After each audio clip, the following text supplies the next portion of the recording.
Hi everyone, Joe Northern here with your Christmas tournament game recap, and in the third game of the day, probably the most exciting we've had so far between Twin Rivers and Portageville. The name of the game was defense, as it was a defensive battle for that first half of the game, as number 14 Twin Rivers gave a scare to number 3 Portageville, but in the end, the Bulldogs took the victory 69-52, but it didn't come easy. In fact, Twin Rivers, they were leading at halftime 27-23, but in the end, Portageville took home a 29-point third quarter.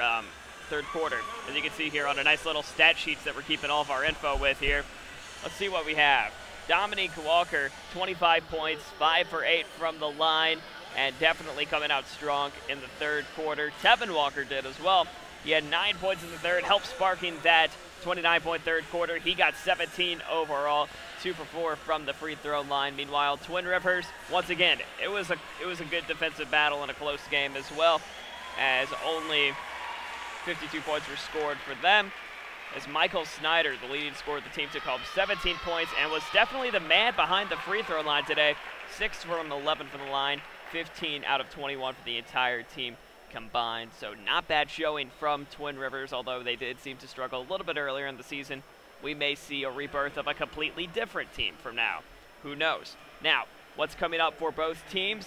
Portageville, they'll take on the winner of Bernie and Van Buren, 2 fierce Class 2 rivals. They'll face off. The winner of that game will face off against Portageville tomorrow night at 6:30 p.m. Meanwhile, Twin Rivers, they have a shot to go deep into the Constellation bracket, but to do that, they'll have to face the loser of Bernie and Van Buren. Both are teams that will not be easy to face that game tomorrow morning at 10:30 a.m. Keep it here on DailyStatesman.com for all updates throughout the day with the 2011 Bloomfield Christmas Tournament. I'm Joe Northern. We'll see you around.